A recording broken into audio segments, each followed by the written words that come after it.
ബസു കുഞ്ഞുമായി നേരെ തറവാട്ടിലേക്കാണ് പോയത്. അവൻ കോണിപ്പടികൾ കയറി മുകളിലേക്ക് ചെന്ന് അവൻ്റെ റൂമിലേക്ക് കയറി. കുഞ്ഞിനെ ബെഡിലേക്ക് ഇരുത്തിക്കൊണ്ട് ചുറ്റും നോക്കി. സ്റ്റാൻഡിലായി കിടന്ന ടവൽ കണ്ണിൽപ്പെട്ടതും വേഗം ചെന്ന് അതെടുത്ത് കൊണ്ടുവന്ന് ശിവൂട്ടൻ്റെ തല നന്നായി തുടച്ചു കൊടുത്തു. ആ സമയമെല്ലാം ശിവൂട്ടൻ്റെ കണ്ണുകൾ വസുവിൽ തന്നെ ആയിരുന്നു. അവൾ കുഞ്ഞു കണ്ണുകൾ വിടർത്തി അവൻ്റെ മുഖത്തേക്ക് നോക്കിയിരുന്നു.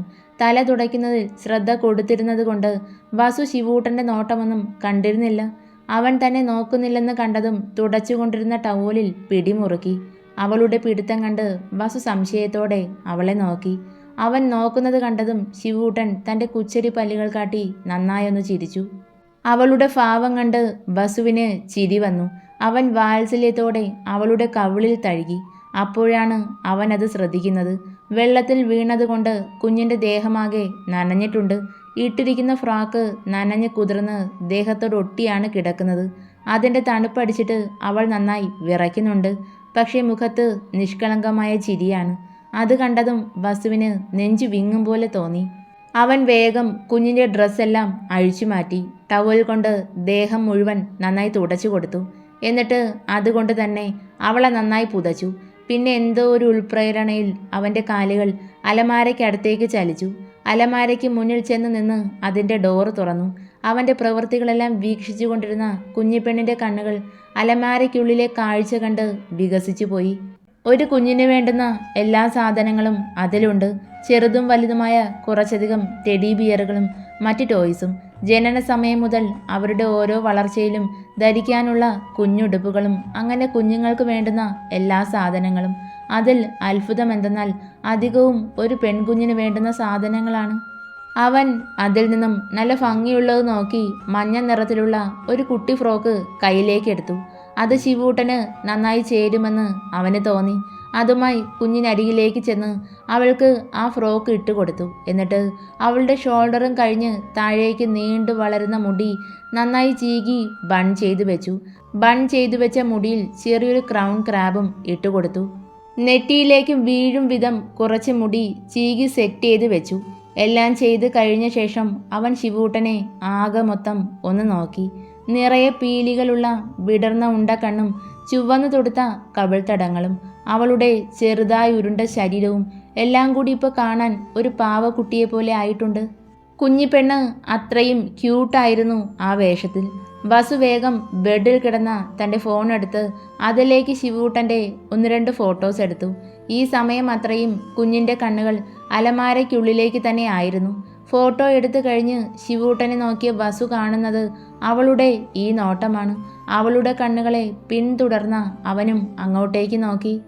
അലമാരയുടെ ഏറ്റവും മുകളിലത്തെ ഷെൽഫിലിരിക്കുന്ന വലിയ ടെഡിയിലാണ് പുള്ളിക്കാരിയുടെ കണ്ണ്. അവളുടെ നോട്ടം കണ്ട് വസു ഒരു പുഞ്ചിരിയോടെ ആ ടെഡി കയ്യിലേക്കെടുത്ത് മുട്ടുകുത്തി നിലത്തേക്ക് ഇരുന്നിട്ട് അവൾക്ക് നേരെ അത് നീട്ടി. അവളത് സന്തോഷത്തോടെ വാങ്ങാൻ കൈ നീട്ടിയതും വസു അത് പുറകിലേക്ക് വലിച്ചു. ശിവൂട്ടൻ്റെ മുഖം പെട്ടെന്ന് മങ്ങി. അവനെ സങ്കടത്തോടെ നോക്കി. പിന്നെ ടെഡിയിലേക്കും. ഇത് വേണോ? വസു ടെഡി മുന്നിലേക്ക് നീട്ടി അവളോട് ചോദിച്ചു. വേണം. ഒട്ടും ആലോചിക്കാതെ തന്നെ ചുണ്ടുകൾ കൂർപ്പിച്ചു പറഞ്ഞു. തരാം, പക്ഷേ ഞാൻ ചോദിക്കുന്നതിനൊക്കെ ഉത്തരം പറയോ? വസു കുറുമ്പോടെ അവളോട് ചോദിച്ചു. അവൻ്റെ ചോദ്യത്തിന് ചിരിയോടെ അവൾ തലയാട്ടി കാണിച്ചു. എന്താ വാവയുടെ പേര്? ശിവാനി. ആ, നല്ല പേരാണല്ലോ. വസു അവളുടെ താടിയിൽ പിടിച്ച് കൊഞ്ചിച്ചുകൊണ്ട് പറഞ്ഞു. അമ്മ, എന്നെ ചിവൂട്ടാന്നാ വിളിച്ച? അവൾ ഫ്രോക്കിൻ്റെ നെറ്റിലൊക്കെ വിരൽ കടത്തി വലിച്ചു പിടിച്ച് കൊഞ്ചലോടെ പറഞ്ഞു. ഓഹോ, എന്നാ ശിവൂട്ടൻ ഇത് പിടിക്ക്. അവൻ അവൾ പറഞ്ഞതുപോലെ കൊഞ്ചി പറഞ്ഞുകൊണ്ട് ടെഡി അവളുടെ കയ്യിലേക്ക് വെച്ചു കൊടുത്തു. 2 കൈകൊണ്ടും അതിനെ ചേർത്ത് പിടിച്ച് സന്തോഷത്തോടെ അവനെ നോക്കി. അവളുടെ പാവയും കൊണ്ടുള്ള ഇരിപ്പ് കണ്ട് വസുവിന് ചിരി പൊട്ടി. ഇപ്പം പാവയും അവളും കാണാൻ ഒരുപോലെയുണ്ട്. പേരെന്താ? അവൻ്റെ ചിരി കണ്ട് അവൾ ആകാംക്ഷയോടെ ചോദിച്ചു. ബസു ഉച്ചിയിൽ ബൺ ചെയ്ത് കൊടുത്ത അവളുടെ മുടിയിൽ പിടിച്ച് ആട്ടിക്കൊണ്ട് കുറുമ്പോടെ അവൻ പറഞ്ഞു. ഞാൻ ബസൂന്ന് വെച്ചു. ഓ, അമ്പടി കള്ളി, മുതിർന്നവരെ പേരാ വിളിക്കുക. അവൻ അവളുടെ കവളിൽ പിടിച്ചു വലിച്ചു. ഞാൻ ഹർഷ വിളിച്ചു. ഹർഷ നല്ലയാ. അപ്പോൾ ഞാൻ നല്ലതല്ലേ? വസു മുഖം വീർപ്പിച്ചു. വസു വഴക്കു പറയും. അമ്മ കരഞ്ഞു. അമ്മ പാവാ. നിഷേധത്തിൽ തല ചലിപ്പിച്ചുകൊണ്ട് അവൾ ചുണ്ട് ചുളുക്കി. ഓഹോ, നിന്റെ അമ്മ പാവമാണെന്ന് ആരാ പറഞ്ഞേ? എനിക്ക് തോന്നിയില്ലല്ലോ.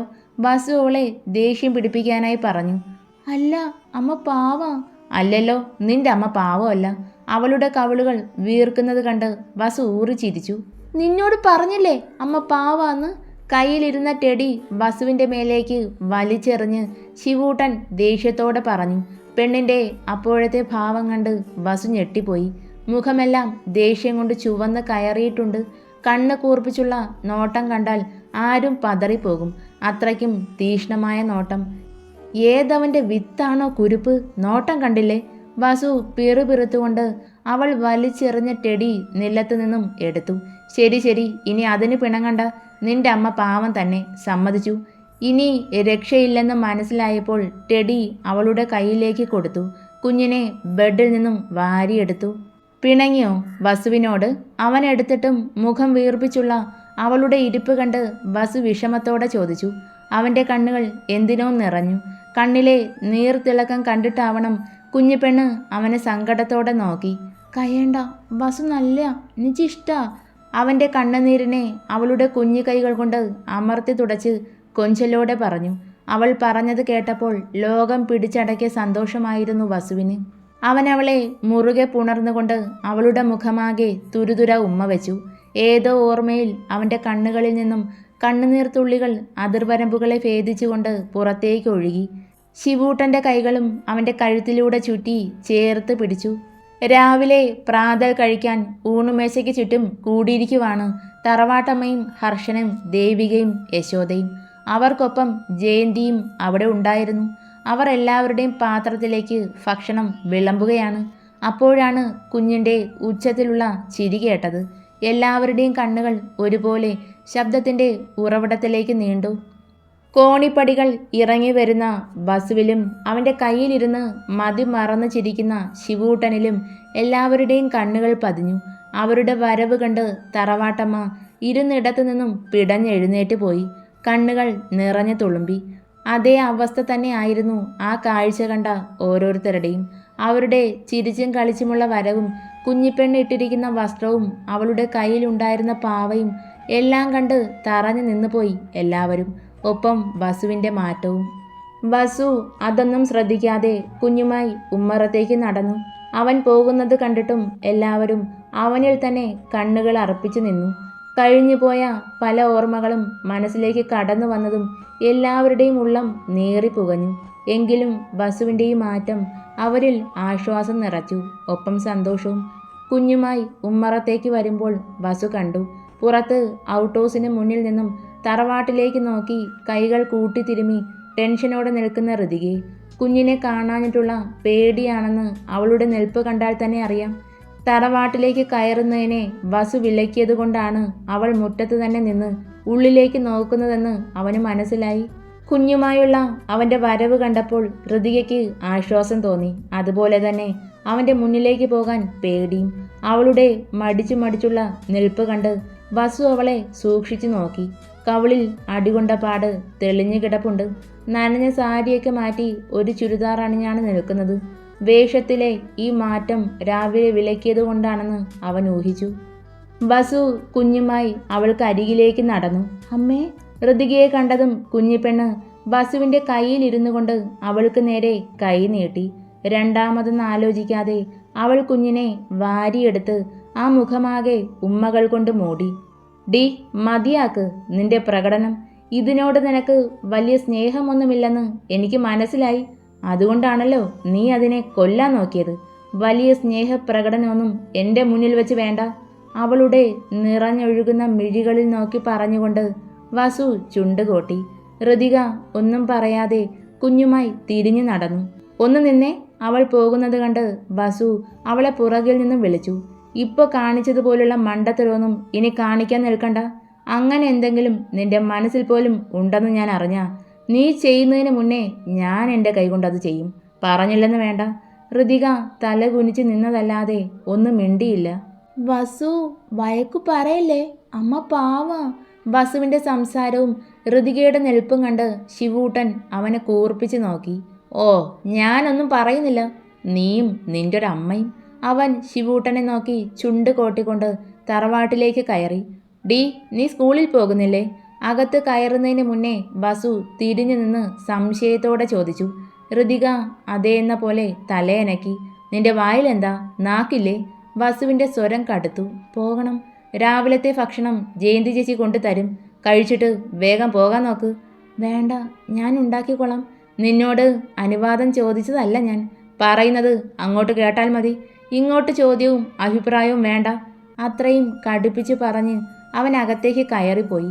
അവൻ്റെ പെരുമാറ്റത്തിൽ അത്ഭുതമൊന്നും തോന്നാത്തതുകൊണ്ട് അവൾ കുഞ്ഞുമായി തിരികെ നടന്നു. ഔട്ട് ഹൗസിൽ ചെന്ന് ശിവൂട്ടനെ ബെഡിലേക്കിരുത്തി. കുഞ്ഞിനെ അടിമുടി നോക്കി. അവളുടെ ഡ്രസ്സും കയ്യിലുള്ള പാവയും എല്ലാം കണ്ട് ഋതിക സംശയത്തിലിരുന്നു. ഇതൊക്കെ ആരാ ശിവൂട്ടന് തന്നത്? ഹർഷനാണോ അതോ ദേവികാമ്മയോ? ഋതിക ചോദിച്ചു. അല്ല, വസു. കുഞ്ഞിപ്പെണ്ണ് പാവയുടെ ചെവിയിൽ പിടിച്ചു വലിച്ചുകൊണ്ട് കൊഞ്ചലോടെ പറഞ്ഞു. വസുവോ? അവൾ വിശ്വാസം വരാതെ ചോദിച്ചു പോയി. പക്ഷേ അതൊന്നും ശ്രദ്ധിക്കാതെ ശിവൂട്ടൻ പാവയുമായി മൽപ്പിടുത്തത്തിലാണ്. ഋതികയുടെ മനസ്സിൽ ശിവൂട്ടൻ പറഞ്ഞത് അപ്പോഴും ഒരു ചോദ്യചിഹ്നമായി കിടന്നു. ആഹാ, ടീച്ചർ പോകാനിറങ്ങിയോ? സ്കൂളിലേക്ക് പോകാൻ റെഡിയായി കുഞ്ഞുമായി പുറത്തേക്ക് വന്ന ഋതികയെ നോക്കി ഹർഷൻ ഒരു ചിരിയോടെ ചോദിച്ചു. പോയി വരാം ഹർഷ. അവനോട് പറഞ്ഞിട്ട് പോകാനായി ഇറങ്ങുമ്പോഴാണ് തറവാട്ടമ്മയും ദേവികയും ബസുവും അവിടേക്ക് വരുന്നത്. ബസുവിനെ കണ്ടതും അവൾ വേഗത്തിൽ തിരിഞ്ഞു നടക്കാൻ തുടങ്ങി. കുട്ടി കുഞ്ഞിനെയും കൊണ്ടാണോ സ്കൂളിലേക്ക് പോകുന്നത്? തറവാട്ടമ്മ പുറകിൽ നിന്നും വിളിച്ചു ചോദിച്ചു. അവൾ ഒന്ന് നിന്നുകൊണ്ട് തിരിഞ്ഞു നോക്കി. അല്ല, മോളെ ഇവിടെ അടുത്തൊരു ഡേ കെയറിൽ ചേർത്തിട്ടുണ്ട്. പോകുന്ന വഴി അവിടെ ആക്കിയിട്ട് പോകാം. അത് വേണ്ട. ഋതിക പറഞ്ഞു തീർന്നതും ബസുവിൻ്റെ കടുത്ത ശബ്ദം അവിടെ ഉയർന്നു. എല്ലാവരും അവനെ സംശയത്തോടെ നോക്കി. തൽക്കാലം ഒരു കുഞ്ഞിനെ നോക്കാനുള്ള ആളൊക്കെ ഇവിടെയുണ്ട്. ഡേ കെയറിൽ നിർത്തേണ്ട ആവശ്യമില്ല. കുഞ്ഞിനെ ഇങ്ങ് താടി. പുറത്തേക്ക് വന്ന് അവളുടെ കയ്യിൽ നിന്നും ശിവൂട്ടനെ പിടിച്ചു വാങ്ങി ബസു പറഞ്ഞു. ഋതിക അവനെ വല്ലായ്മയോടെ നോക്കി. തറവാട്ടമ്മയും ഹർഷനും ദേവികയും അവൻ്റെ പ്രവൃത്തിയിൽ പകച്ചു നിൽക്കുവാണ്. പക്ഷേ ശിവൂട്ടൻ അതൊന്നും ശ്രദ്ധിക്കാതെ അവൻ്റെ താടിയിലൊക്കെ പിടിച്ചു വലിച്ചു നോക്കുന്നു. ഋതികയുടെ കണ്ണുകൾ ശിവൂട്ടനിൽ തന്നെ ആയിരുന്നു. വസുവിനോടുള്ള അവളുടെ അടുപ്പം ഋതികയിൽ ഭയം നിറച്ചു. വസു എല്ലാവരെയും ഒന്ന് നോക്കി കുഞ്ഞുമായി അകത്തേക്ക് കയറിപ്പോയി. അവൻ പോയ വഴിയെ നോക്കി കണ്ണ് നിറച്ചു നിൽക്കുവാണ് ഋതിക. കുട്ടി പോയിക്കോളൂ, കുഞ്ഞിനെ ഞങ്ങൾ നോക്കിക്കൊള്ളാം, പേടിക്കണ്ട. തറവാട്ടമ്മയുടെ വാക്കുകൾ കേട്ടപ്പോൾ അവൾക്ക് ചെറിയ ആശ്വാസം തോന്നി. ഈ വസു ഇത് എന്തു ഭാവിച്ചാമേ? ആ കുട്ടി എന്ത് വിചാരിച്ചു കാണും? ദേവിക വല്ലായ്മയോടെ പറഞ്ഞു. അങ്ങനെയൊന്നുമില്ല വല്യമ്മേ. ടീച്ചർ ഒരു പാവാണ്. ഒന്നും വിചാരിച്ചു കാണില്ല. പരിചയമില്ലാത്ത സ്ഥലത്ത് നിർത്തുന്നതിലും എന്തുകൊണ്ടും നല്ലതല്ലേ കുഞ്ഞിനെ ഇവിടെ നിർത്തുന്നത്? പിന്നെ ബസുവേട്ടന് കുഞ്ഞുങ്ങളോടുള്ള ഇഷ്ടം അറിയാലോ. ഒന്നും പറയാൻ നിൽക്കണ്ട. ഏട്ടനെ വെറുതെ ദേഷ്യം പിടിപ്പിക്കണ്ട. അത്രയും പറഞ്ഞ് ഹർഷനും അകത്തേക്ക് പോയി. ഒന്നും പറയണ്ട ദേവികെ. എല്ലാത്തിനും കാരണക്കാരി ഞാനാ. അവൻ്റെ ഭാവി ഞാൻ കാരണമല്ലേ നശിച്ചത്? അപ്പോൾ അവൻ ചെയ്യുന്ന ഓരോ പ്രവൃത്തിക്കും സമാധാനം പറയേണ്ടത് എൻ്റെ ഉത്തരവാദിത്വമാണ്. ആ കുഞ്ഞിലൂടെ അവന് സന്തോഷിക്കാൻ കഴിയുന്നുണ്ടെങ്കിൽ അത് തന്നെയല്ലേ നല്ലത്? നമ്മളായി അത് തല്ലിക്കെടുത്തിയാൽ വസു വീണ്ടും പഴയ അവസ്ഥയിലേക്ക് പോകും. ഈ ഒറ്റ ദിവസം കൊണ്ട് ആ കുഞ്ഞ് വസുവിൽ വല്ലാത്ത മാറ്റം വരുത്തിയിട്ടുണ്ട്. അതൊരു നല്ല സൂചനയാണ്.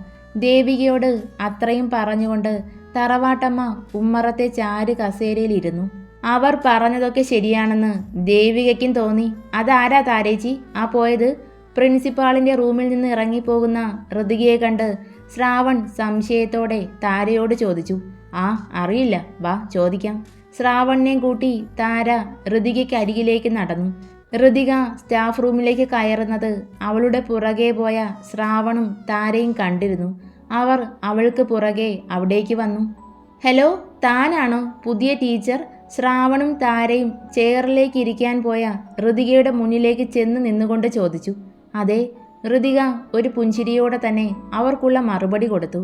പ്രിൻസി പറഞ്ഞിരുന്നു ഒരു ലേഡി ടീച്ചറാണെന്ന്. ഇംഗ്ലീഷ് അല്ലേ സബ്ജക്റ്റ്? താര ഒരു ചിരിയോടെ ചോദിച്ചു. അതെ, നിങ്ങളോ? ഞാൻ താര, സയൻസ് ബാച്ചിലെ കെമിസ്ട്രി ടീച്ചറാണ്. ക്ലാസ് ഇൻചാർജും ഞാൻ തന്നെ. താര സ്വയം പരിചയപ്പെടുത്തി. ഞാൻ ശ്രാവൺ, സയൻസ് ബാച്ചിലെ തന്നെ മാത്സ് ടീച്ചറാണ്. ശ്രാവണും അവളെ പരിചയപ്പെട്ടു.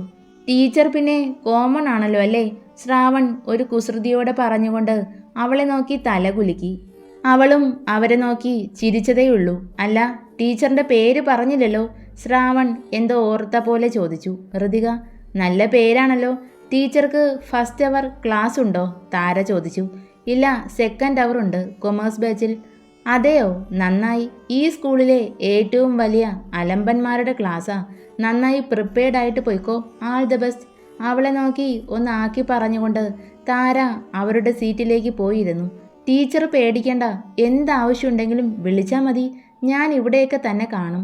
ശ്രാവൺ പുഞ്ചിരിയോടെ തൻ്റെ ടേബിളിലിരുന്ന ബുക്കുമെടുത്ത് സ്റ്റാഫ് റൂമിന് പുറത്തേക്ക് ഇറങ്ങി. ശ്രാവണിൻ്റെ സംസാരവും അവൻ്റെ നോട്ടവും ചിരിയുമെല്ലാം എന്തുകൊണ്ടോ ഋതികയിൽ അസ്വസ്ഥത നിറച്ചു. അവൾ ഒന്ന് നെടുവീർപ്പിട്ടുകൊണ്ട് സീറ്റിലേക്കിരുന്നു.